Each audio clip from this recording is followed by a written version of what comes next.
लखनऊ में एक परिवार का मर्डर हुआ है। पुलिस पूरे मामले की छानबीन कर रही है। बता दें आपको कि लखनऊ में एक ही परिवार के 5 लोगों की हत्या का मामला सामने आया है और जिसने हत्या की कोई और नहीं, परिवार का सदस्य ही है। आरोपी ने होटल में वारदात को अंजाम दिया है। मां और 4 बहनों की हत्या की है अरशद ने और अरशद को लेकर पुलिस और जानकारी जुटाने की कोशिश कर रही है। उसका इतिहास क्या है, गिरफ्तार करने के बाद उससे पूछताछ भी की जा रही है।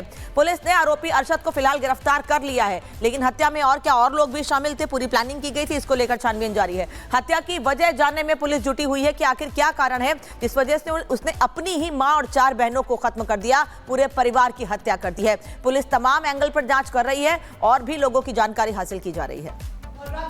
लाइव जुड़ चुके हैं, सीधे राघवेंद्र का रुख करेंगे। राघवेंद्र, पूछताछ में क्या कुछ खुलासा हुआ है? क्या कोई जानकारी हाथ लगी है कि आखिर अरशद ने इस पूरे हत्याकांड को क्यों अंजाम दिया? आगरा का परिवार आगरा से लखनऊ आता है और फिर ये बड़ा अपराध। बिल्कुल, देखिए ये एक सनसनीखेज मामला है। वाकई में पुलिस उस युवक को यानी कि 24 वर्षीय जो अरशद है उसको हिरासत में ली है, पूछताछ जारी है। पुलिस एक एक सवालों को बताएगी कि आखिर उसने इतना हरतंगेज काम कैसे उसने किया, इतना खतरनाक काम कैसे किया। एक बेटा जल्लाद बन गया, एक भाई कसाई बन गया जब वो अपने 4 छोटी छोटी बहनों को आगरा से लाता है लखनऊ में, या लखनऊ में कितने दिन से रह रहा है यह भी पुलिस खुलासा करेगी। आखिर कारण क्या रहा, गरीबी कारण था या किसी तरह की और कोई बात थी, या वो क्यों विवश हुआ कि अपनी 4 बहनों को वह मार देता है एक कमरे में, होटल के एक कमरे में। बहनों को ही नहीं, अपनी मां को भी मार देता है जिसने उसको जन्म दिया, जिसने उसको 24 वर्ष तक पाला पोसा बड़ा किया। आज वह युवक इस तरह से कैसे हैवान बन गया, पुलिस इसको जानने की कोशिश कर रही है। बड़ी बात इस घटना में यह रही कि आरोपी भागा नहीं, फरार नहीं हुआ, पुलिस उसको गिरफ्तार कर ली है। तो अगर खुद जब जो मुजरिम है यानी जिसने हत्या किया है, अगर वह पुलिस के हिरासत में है तो एक एक सवालों का जवाब जरूर देगा। वह सब कुछ बताएगा जो उसने किया है। आगरा में उसका पुश्तैनी मकान है, आगरा से वो लखनऊ राजधानी में आता है। यहाँ पर वो कितने दिन से रह रहा था, क्यों आया था, क्या मामला था, किससे उसका लड़ाई झगड़ा था, क्या बात हो रही थी, कहीं कोई रिश्तेदारी का मामला था या कोई आर्थिक बोझ था, या वह अपनी बहनों को मारना चाहता था कि ये भविष्य के लिए उसके लिए खतरा न कोई बने।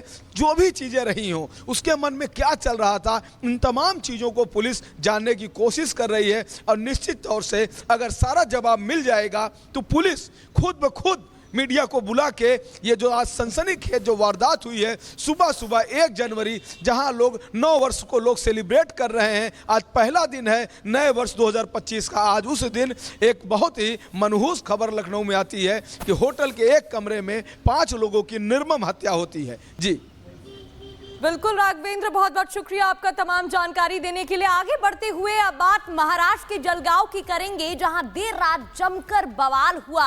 हॉर्न बजाने पर यहां पर तनाव हुआ, जिसके बाद लाठियां भी चली और पत्थरबाजी भी हुई। इतना नहीं, आगजनी की घटना को भी अंजाम दिया गया। वाहनों में आग लगा दी गई। तस्वीरें आप देख रहे हैं। महज हॉर्न बजाने को लेकर विवाद हुआ था और ये विवाद देखते ही देखते काफी ज्यादा बढ़ गया। गाड़ियों में आगजनी की घटना को अंजाम दिया गया। मंत्री गुलाबराव पाटिल के परिवार को ले जा रही गाड़ी के हॉर्न बजाने को लेकर विवाद शुरू हुआ, जिसके बाद स्थानीय और मंत्री समर्थकों के बीच हिंसक झड़प हो गई। मामले में अब तक 25 लोगों के खिलाफ मामला दर्ज हो चुका है और 10 लोगों को हिरासत में ले लिया गया है। तस्वीरें आप देख रहे हैं। हॉर्न पर हिंसक झड़प होती है, जिसके बाद आगजनी की घटना को अंजाम दिया जाता है। दरअसल मंत्री गुलाबराव पाटिल के परिवार को गाड़ी ले जा रही थी, इस दौरान हॉर्न बजाया गया, जिसके बाद उनके समर्थकों और जो स्थानीय लोग हैं उनके बीच झड़प हो गई। और सत्यप्रकाश हमारे साथ अधिक जानकारी के लिए जुड़ चुके हैं। सत्यप्रकाश, क्या अपडेट इस पूरे मामले पर, क्या कार्रवाई की जा रही है? देखिए, बीती रात की घटना है जब मंत्री गुलाबराव पाटिल का परिवार एक गांव से गुजर रहा था और वहां पर जब गांव के बीच से गुजर रहा था, उसी समय जो है ये ड्राइवर ने हॉर्न बजाया और जो गांव वालों का कहना है कि कई बार उसने हॉर्न बजाया, जिसको लेकर पहले बातचीत से शुरू हुआ तो इसके बाद विवाद बढ़ता गया, पत्थरबाजी हुई, आगजनी हुआ। लोगों ने वहां पे जो लोग थे वो दुकानों को आग लगा दिए, गाड़ियों को आग लगा दिए, 10 से 12 गाड़ियों को जलाया गया। इस पूरे मामले को लेकर 25 लोगों के खिलाफ मामला दर्ज किया है जलगांव पुलिस ने। साथ ही 10 लोग को हिरासत में लिया है और इस मामले की जांच कर रही है। फिलहाल जो है मामला अभी शांत है, लेकिन जिस तरह से बीती रात घटना हुई, कहीं कहीं हॉर्न बजाने के लिए हुआ, मंत्री का जो परिवार था उस गांव से गुजर रहा था और जो ड्राइवर था वो हॉर्न बजा रहा था लगातार, और ग्रामीण वहां इकट्ठा हुए। इसके बाद वहां जो पार्टी कार्यकर्ता थे और जो ग्रामीण थे दोनों के बीच बहस हुई। इसके बाद आगजनी घटना हुई।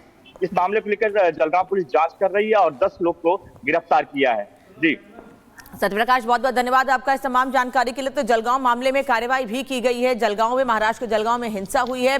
हॉर्न बजाने को लेकर ये पूरा विवाद सामने आया था। स्थानीय लोगों में झड़प हुई है। मंत्री गुलाबराव पाटिल के समर्थकों से बहस भी हुई है और उस दौरान कई गाड़ियों में आग लगा दी गई है। हालांकि पुलिस इस पूरे मामले की अब छानबीन भी कर रही है। 25 लोगों के खिलाफ केस दर्ज कर लिया गया है और कुल कितने लोग शामिल थे इस पूरे आगजनी में, इस पूरी घटना में, उनकी जानकारी हासिल की जा रही है। ये भी पता चला है कि अभी 10 लोगों को पुलिस ने हिरासत में लिया है जिनसे पूछताछ की जा रही है।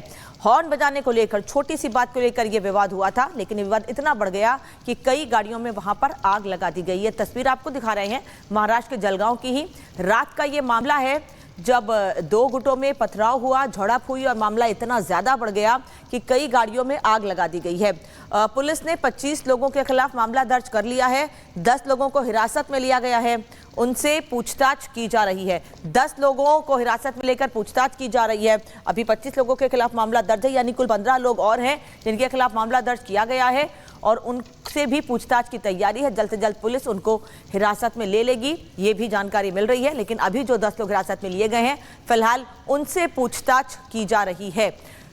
महाराष्ट्र के जलगांव में कई गाड़ियों में आग लगाई गई और तोड़फोड़ का मामला सामने आया है। छोटे से विवाद को लेकर कई गाड़ियों में आगजनी की गई।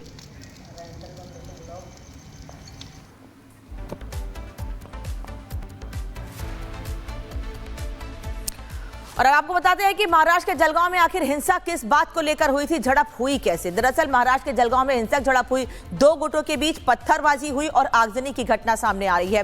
और बता दें आपको कि गाड़ी का हॉर्न बजाने को लेकर यह पूरा विवाद सामने आया। जैसा कि हमने पहले भी आपको बताया है, लोगों ने कई दुकान और गाड़ियों में भी आग लगा दी, कई दुकानों और गाड़ियों को भी आग के हवाले कर दिया गया है। लेकिन पुलिस ने इस दौरान 10 लोगों को हिरासत में ले लिया है, जिनसे पूछताछ की जा रही है इस पूरे मामले में कि उनके साथ और कितने लोग थे। और कुल 25 लोगों के खिलाफ अब तक केस दर्ज किया गया है, लेकिन आने वाले समय में और लोगों के खिलाफ कार्रवाई की तैयारी है और लोगों के खिलाफ भी केस दर्ज किया जा सकता है।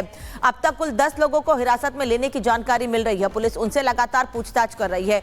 यहां तक कि जलगांव में जिस जगह पर हिंसा हुई है वहां पर भी अभी पुलिस तैनात है, जिससे कि हालात सामान्य जल्दी से हो और लोग वहां पर जिन दुकानों में आग लगाई गई है, तोड़फोड़ की गई है, उनको राहत महसूस हो। हालांकि अब उन लोगों से भी पूछताछ की जाएगी जिनकी दुकानें तोड़ी गई हैं, उनसे जानकारी हासिल की जाएगी, क्या वो किसी को पहचानते हैं, उनके बारे में उनसे बातचीत की जाएगी और उसी आधार पर इस पूरे मामले में आगे कार्रवाई की जाएगी। अब तक 10 लोगों को हिरासत में लिया गया है।